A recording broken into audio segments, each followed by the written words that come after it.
నమస్కారం. నిజానికి పాలమూరు ప్రజల గోసతో సంఘీభావం ప్రకటించడానికి మాత్రమే వచ్చాను. పెద్ద ఉపన్యాసం చేయడానికి కాదు, అంత సమయం కూడా లేదు. ఇంకా వక్తలు ఉన్నారు.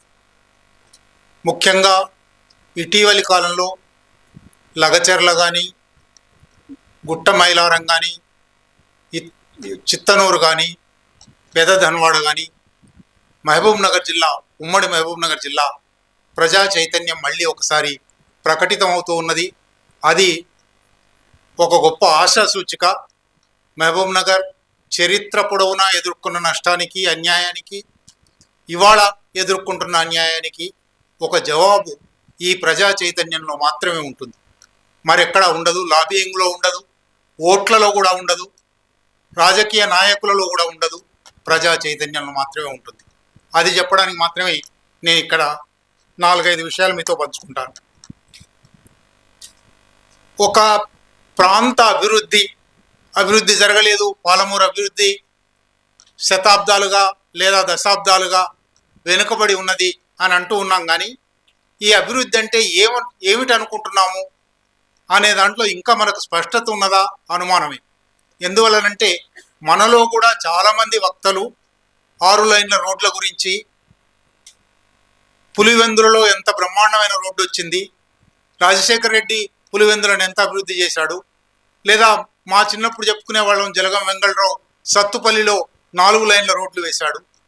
అది అభివృద్ధి చిహ్నం ఎంత మాత్రం కాదు. ప్రజల మౌలిక అభివృద్ధి సాధ్యమైందా లేదా, విద్య వైద్యం అందుతున్నాయా లేదా, ఆరోగ్య సేవలు అందుతున్నాయా లేదా, రవాణా సౌకర్యాలు పాలకులు కోరుకున్నట్టుగా, కార్పొరేట్లు కోరుకున్నట్టుగా, ముడివనరులు తీసుకుపోయేటట్టుగా, లోపలికి పెట్టుబడి ప్రవేశించి ఇంకా ఎక్కువ లాభాలు సంపాదించుకునేటట్టుగా రవాణా సౌకర్యాలు ఏర్పడుతున్నాయా, ప్రజలకు అవసరమైన రవాణా సౌకర్యాలు ఏర్పడుతున్నాయా?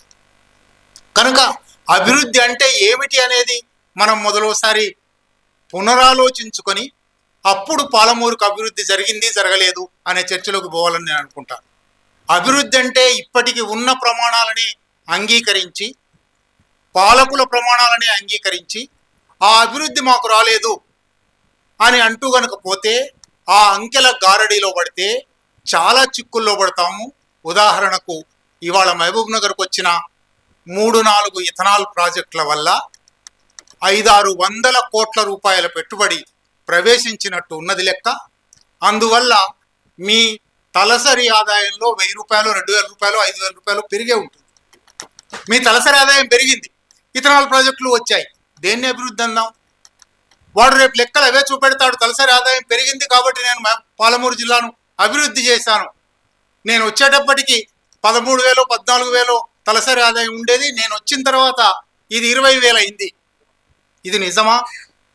కనుక అభివృద్ధి మౌలిక నిర్వచనాన్ని, వెనుకబాటుతనం మౌలిక నిర్వచనాన్ని పునరాలోచించకుండా, పునఃసమీక్షించకుండా, ప్రశ్నించకుండా అభివృద్ధి చర్చ చేయలేం. అభివృద్ధి నిజానికి మహబూబ్నగర్ గురించి చాలాసార్లు మాట్లాడాను, చాలాసార్లు రాశాను.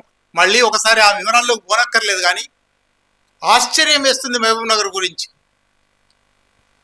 ఒక శతాబ్దం కిందనే విద్వత్ గద్వాల అని పేరు తెచ్చుకున్న ఊరు, దాని పక్కనే 2011 జనగణనలో గట్టు మండలం మొత్తం భారతదేశంలోనే సెకండ్ మోస్ట్లీ ఇల్లిటరేట్ మండల్.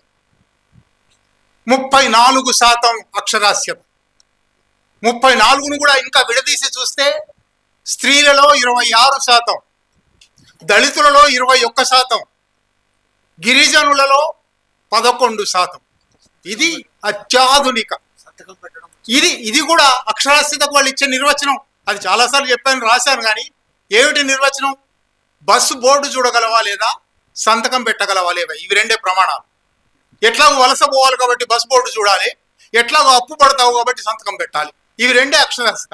ఈ అక్షరాస్యత కూడా 34%. ఎటువంటి చోట? దేశానికే పండితులను పిలిపించి సన్మానాలు చేసి గండపెండేరాలు తొడిగి విద్వత్ గద్వాల అని పేరు తెచ్చుకున్న చోట. ఇంత విచిత్రమైన వైరుధ్యపూరితమైన ప్రాంతం పాలమూరు. ఈ వైరుధ్యపూరితమైన ప్రాంతంలో మనం అభివృద్ధి కావాలి అని అంటున్నామంటే, ఒకటి అక్కడ వనరులు ఉన్నాయా లేదా, 4-5 ప్రమాణాలు చూస్తారు వాళ్ళు. ఒకటి వనరులు ఉన్నాయా లేదా, 2 రవాణా సౌకర్యాలు ఉన్నాయా లేదా, 3 శ్రమశక్తి ఉందా లేదా, ఈ మూడిటిని నిర్వహించగల నాయకత్వం ఉందా లేదా. వనరులు విస్తారంగా ఉన్నాయి, శ్రమశక్తి ప్రపంచానికే పంపించే శ్రమశక్తి ఉంది, దేశానికంతా పంపించే శ్రమశక్తి ఉంది.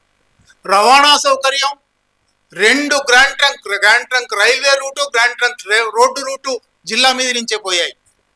అయినా ఎందుకు అభివృద్ధి రాలేదు అంటే నాయకత్వం వల్ల రాలేదు అని కూడా ఒక జవాబు వస్తూ ఉన్నది. నాయకత్వం వచ్చినందువల్ల అభివృద్ధి వస్తుందా? ఇంతకుముందు ఉదాహరణలే చెప్పాను. పులివెందుల చాలా నాయకత్వం వల్ల అభివృద్ధి అయింది. పులివెందులో దోపిడీ పోయిందా, పేదరికం పోయిందా, పీడన పోయిందా? సత్తుపల్లిలో వచ్చింది, ఇప్పుడు కొడంగల్లో వస్తుంది అంటున్నారు, గజ్వెల్లో వచ్చింది అంటున్నారు. ముఖ్యమంత్రి వచ్చినందువల్లనే, నాయకత్వం వచ్చినందువల్లనే అభివృద్ధి వస్తుందా? అది ప్రజలకు దక్కుతుందా? ఆ మాటకు వస్తే మహబూబ్ నగర్ రాష్ట్రానికి మొదటి ముఖ్యమంత్రిని ఇచ్చిన జిల్లా. అప్పటి నుంచి 70 ఏళ్ళు గడిస్తే మళ్ళీ ముఖ్యమంత్రి మహబూబ్ నగర్ ఇచ్చే ఉన్నాడు. ఏమైంది మహబూబ్ నగర్కి? ఏం ఒరిగింది? బూర్గుల రామకృష్ణారావు గారు పోనీ కనీసం బూర్గులకైనా ఏమైనా చేశారా?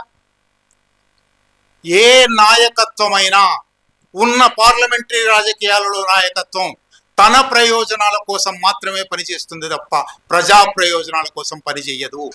కనుక ప్రజల అభివృద్ధి అనేది ఎప్పటికీ వాళ్ళ నాయకత్వం కింద జరగదు. కనుక వనరులు ఉన్నాయా, ముడి ఖనిజాలు ఉన్నాయా, వ్యవసాయ ఉత్పత్తి ఉందా, జలవనరులు ఉన్నాయా, రవాణా సౌకర్యాలు ఉన్నాయా, శ్రమశక్తి ఉందా అనే వాటితో పాటు నాయకత్వం ఎవరిది ఉంది? ప్రజల నాయకత్వం ఉందా? ప్రజల నాయకత్వం ఇంతకుముందే హరగోపాల్ గారు చెప్పారు. చివరికి మీనాక్షి నటరాజన్ కూడా గుర్తించిన విషయం ఏమంటే, తెలంగాణ రాజకీయాలలో రాజకీయవాదులు లేరు. తెలంగాణలో స్వప్రయోజన పరులు ఉన్నారు. తెలంగాణ రాజకీయాలను స్వార్థ పరులు నడిపిస్తున్నారు, స్వప్రయోజన పరులు నడిపిస్తున్నారు. పౌర సమాజంలో రాజకీయాలు ఉన్నాయి అని మీనాక్షి నటరాజన్ వచ్చి మనకు చెప్పవలసి వచ్చింది. కనుక ఒక పౌర సమాజ సంస్థగా పాలమూరు అధ్యయన వేదిక ఆ నాయకత్వం ఎట్లా ఇస్తుంది? పాలమూరుకు అవసరమైన అభివృద్ధికి ఉన్న వనరులను వాడుకొని, ఉన్న రవాణా సౌకర్యాలను వాడుకొని, ఉన్న శ్రమశక్తిని వాడుకొని, ప్రజల అభివృద్ధిని నిర్వచించుకొని, ఆ ప్రజల అభివృద్ధికి పాలమూరు అధ్యయన వేదిక లేదా పాలమూరులో పౌర సమాజ నాయకత్వం ఏమి చేస్తుంది అనేది వాళ్ళ ప్రధానమైన అంశం. ఇవన్నీ ఉన్నప్పటికీ ఒక పాలనా నమూనా ఉంటుంది, ఒక అభివృద్ధి నమూనా ఉంటుంది, అది కొనసాగుతూ ఉంటుంది. అది ప్రజల చేత ఎన్నికైన ప్రభుత్వం అని మనం చాలా గొప్పగా చెప్పుకునేది, అది పాటిస్తూ ఉంటుంది. కనుక ఆ పాలనా నమూనాను దాటి, ఆ అభివృద్ధి నమూనాను దాటి ప్రజల అభివృద్ధిని కోరగలమా? ఎట్లా కోరుతాము? ఆ కోరడానికి తక్షణ షార్ట్ కట్ మార్గాలు ఏమీ లేవు. పాలనా నమూనాను మార్చాలి, అభివృద్ధి నమూనాను మార్చాలి, తలకిందులు చేయాలి. హెగెల్ సమాజాన్ని ఒక రకంగా చూశాడు, కావలసింది దాన్ని తలకిందులు చేయడం అన్నాడు మార్క్స్. ఇవాళ పాలనా నమూనా, ఇవాళ అభివృద్ధి నమూనా ఒక రకంగా ఉన్నాయి. అందువల్ల పాలమూరు అభివృద్ధి ఇట్లా ఉంది, అందువల్ల పాలమూరు వెనుకబాటుతనం ఇట్లా ఉంది. దాన్ని మార్చాలంటే ఈ పాలనా నమూనాను మార్చాలి, ఈ అభివృద్ధి నమూనాను మార్చాలి, తలకిందులు చేయాలి. ఈ తలకిందులు చేయడం సుదీర్ఘమైన పని. కొన్ని దశాబ్దాలుగా ఆ ప్రయత్నంలో అనేక మంది ప్రాణాలు పోగొట్టుకున్నారు. బహుశా ఇంకా కొన్ని దశాబ్దాలు ఇది సాగుతుంది. అయితే అంతకాలము వేచి చూద్దామా? అంతకాలము అభివృద్ధి ప్రశ్నలు అడగవద్దా? అంతకాలము వెనుకబాటుతనాన్ని పోగొట్టొద్దు అని ఊరుకుందామా? ఖచ్చితంగా అడగవలసిందే. అక్కడే ప్రజా ఉద్యమాల పాత్ర ఉంది, అక్కడే ప్రజా చైతన్యం పాత్ర ఉంది. భగత్ సింగ్ చనిపోయి 100 సంవత్సరాలు అయింది. 16 అణాల కోసం పోరాటం మొదలు పెట్టాలి. అణా ఇచ్చినా తీసుకుని ఆ అణా పట్టుకొని ఇంకా 15 అణాలు ఇయ్యి అని అడగాలి. ఇంకో అణా వస్తుంది, ఇంకా 13 ఇయ్యాలి అని అడగాలి. కనుక పోరాటానికి శాశ్వత పరిష్కారం ఉంది, సుదీర్ఘ పరిష్కారం ఉంది అని ఆపేయవలసిన అవసరం ఏమీ లేదు. ఆ శాశ్వత పరిష్కారం దృష్టిలో ఉంటూనే, ప్రజా చైతన్యంలో ఆ శాశ్వత పరిష్కారాన్ని భాగం చేస్తూనే, ప్రజా చైతన్యం మెట్టు మెట్టుగా పైకెక్కిస్తూనే ప్రతి మెట్టు మీద ప్రభుత్వాలను, పాలనా విధానాన్ని, అభివృద్ధి నమూనాను ప్రశ్నించవలసి ఉంది.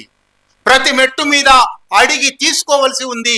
ఇదేదో వాళ్ళ మెహర్బానీ కాదు, మనం అడిగే భిక్ష కాదు. ఇది భారత రాజ్యం, ఆధునిక భారత రాజ్యం ప్రజలందరికీ, భారతదేశ ప్రజలమైన మాకు మేము ఇచ్చుకుంటున్న ఆర్థిక, రాజకీయ, సాంఘిక సమానత్వం అనే రాజ్యాంగబద్ధమైన కర్తవ్యం వాళ్లకు, హక్కు మనకు. కనుక ఈ హక్కును ఎప్పటికప్పుడు ఎక్సర్సైజ్ చేయడంలో, ఈ హక్కును ఎక్సర్సైజ్ చేయడం చాలా మందికి తెలియదు. అసలు ఈ హక్కు ఉందనే తెలియని వాళ్ళే చాలా మంది ఉన్నారు. నీ అక్షరాస్యతే 11% ఉంటే ఈ హక్కు ఉందని ఎట్లా తెలవాలి? కనుక పౌర సమాజ బాధ్యత, పాలమూరు అధ్యయన వేదిక వంటి సంస్థల బాధ్యత, 4 అక్షరాలు నేర్చుకున్న వాళ్ళ బాధ్యత. ఈ సమాజంలో 4 అక్షరాలు మాట్లాడవలసిన వాళ్ళు, మాట్లాడగలిగిన వాళ్ళ బాధ్యత ఈ చైతన్యాన్ని ప్రజలలో కలిగించడం. అందువల్లనే ఆ చైతన్యంలో భాగమే విప్లవం వచ్చేదాకా ఇవన్నీ ఇట్లాగే ఉంటాయి అని నేనేమి అనడం లేదు. విప్లవం రావాల్సిన అవసరం ఉంది, ఈ అభివృద్ధి పాలన నమూనా మారవలసిన అవసరం ఉంది అని చెప్తూనే మా నీళ్లు మాకి, మా విద్య మాకి, మా ఆరోగ్యం మాకి, మా రవాణా మాకి, మా జీవితాన్ని విషపూరితం చెయ్యకు అని ప్రతి అడుగున, ప్రతి క్షణము పోరాడవలసిన బాధ్యత ప్రజలకు ఉన్నది. ఆ పోరాటానికి ప్రజలను సంసిద్ధం చేయవలసిన, చైతన్యవంతం చేయవలసిన బాధ్యత పాలమూరు అధ్యయన వేదిక వంటి లేదా మనబోటి విద్యావంతులకు, చదువుకున్నామని మనకు మనం చెప్పుకునే వాళ్లకు ఉన్నది. ఆ బాధ్యతను గుర్తిస్తున్న పాలమూరు అధ్యయన వేదికకు మరొకసారి అభినందనలు, శుభాకాంక్షలు తెలుపుతూ, ఇవాళ హాట్, ఐరన్ ఈస్ హాట్ అంటారు. నిజంగా పాలమూరు ప్రజా చైతన్యం ఉండవలసినంత వేడిగా ఉన్నది. ఉండవలసినంత వేడిగా ఉన్నదని నేను ఇంతకుముందే ప్రస్తావించాను. లగచర్ల చూపెట్టింది, గుట్టమైలారం చూపెట్టింది, చిత్తనూరు చూపెట్టింది, పెదధనవాడ చూపెట్టింది. అటువంటి అనేక ప్రాంతాలు, నిజానికి మీరు మిగిలిన 33 కాదు, మిగిలిన 9 జిల్లాలతో పోలిస్తే మహబూబ్ నగర్ జిల్లాలోనే ఈ గత 2 సంవత్సరాలలో అనేక ప్రజా సంచలనాలు జరిగాయి. సమస్యల్లో ఏమంటే ఒక సంచలనానికి మరో సంచలనానికి సంబంధం లేదు, ఒక సంచలనానికి మరో సంచలనానికి సమన్వయం లేదు, ఒక సంచలనానికి మరో సంచలనానికి ఉమ్మడి మార్గదర్శకత్వం లేదు. ఆ పని పాలమూరు అధ్యయన వేదిక చేయగలిగితే, ఇక్కడ కూర్చున్న వాళ్ళు ఎవరైనా చేయగలిగితే, అంతకన్నా పాలమూరుకు, తెలంగాణకు మనం తీర్చుకోగలిగిన రుణం మరేమీ ఉండదు.